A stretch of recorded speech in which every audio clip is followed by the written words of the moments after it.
it to form throughout Masters, and let's be honest, it was these very stacks.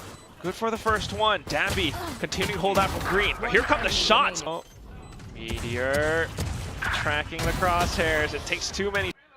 Okay, Margaret fearing the trademark as well, but it just allows for the team to slowly creep up onto its yellow. Sylvan. Now where's Persia? Goes for a little crouch, and that's gonna be the shot against Persia. No cure, but okay. Izu, still sharp as ever, will be able to start us off with the first frag. Then on towards the next. Unfortunately, the Outlaw this time not quite able to land onto its one players, especially time trailed away.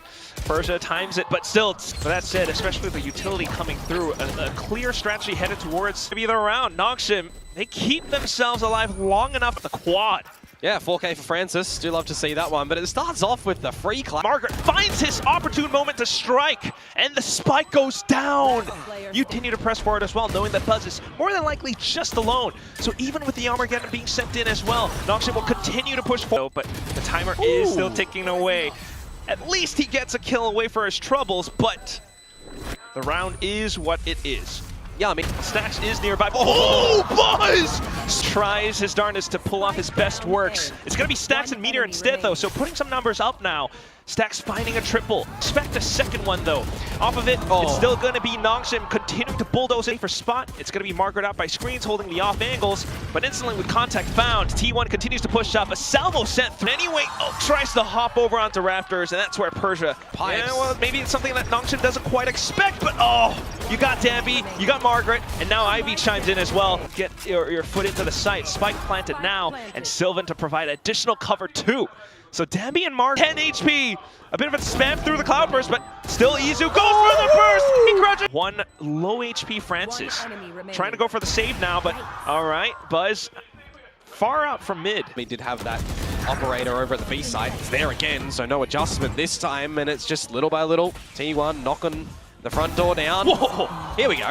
And that leaves us with Stax and Sylvan. In for the sprays, in for the positions marked. T1, they tie to Ivy to try to hold it down. But Stax, he's so alive. Bulldozing their way straight back into A. Nongshim try as they might. They've got a Marshal or two, but they can't quite withstand the force that is bringing like this. Francis dispatches of Stax behind the poison cloud. Nobody checks for Margaret. Precious a little bit more health, but needs to spot up for the next. They're starting to dwindle him down. A bit of an odd high-low as Persia dives down. Let's just push and push our way through.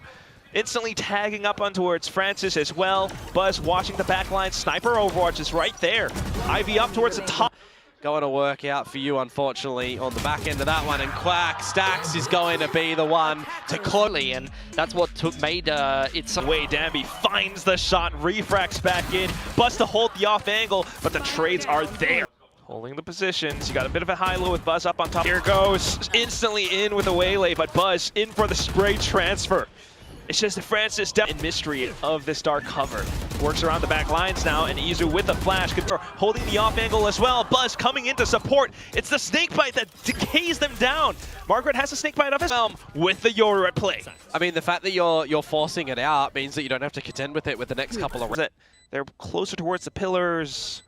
Maybe garage, but there it is, Margaret. Got caught out, trying to escape the vents, trying to get out of it, because you got to go down one rope, up another rope. Otherwise, you're going out into mid and you're taking a duel that's really uncomfortable. Through, just for the one, Margaret for the trade. Yeah, but can you... Spit finds the spike. Yeah, Sylvan flash it. Yeah, last round of the first half. Why not just dump everything into the site, refract away as well? And here comes Persia in for, a bit of said, it takes time for waylay. Rome wasn't built in a day. Rome wasn't built in a day. Cutting him out, but Meteor still Meteor anyway. Straight out from the toxic screen, he comes in, finds one shot, finds Dambi as well. He scrams through, and that's going to be then Ivy trying to refill that space, taking down Sylvan, goes for the next one. He can toy with him as well. Yeah, it could be a fake. Margaret still dropping down, and there it is. Annihilation gets popped now of all times, but I don't know how useful it's going to be. Ivy at least towards the top of heaven with that blast pack. It's just Persia here. He does deal with the first, but then Izu for the trade. Bit of lies. You call it a bit of a blunder. That's a catastrophe because the Nongshim, and as soon as the timer tricks away, they're on the ball. Towards the vents. And that's just the very keyword right there. Again, Meteor has done this so much now that it's just so tough for Nongshan to deal with. DraftNet. Got him. Instantly sends it. Oh, Paranoia. Kind of whiffs, but still. Oh, but Margaret turns back as well. Spots him out. And there it is. Nongshan able to shut down T1 with her approach. Take at some point. Francis does have the Armageddon as well, but all Francis now of all times, the Armageddon gets sent through. T1 just avoids it, but here comes the timing from Meteor. It all comes down to Danby with how he's able to work his judge out from the top of heaven though. Oh, but still Meteor and Izu able to read, man. That's the magic of T1 but T1 getting out Hell against DRX and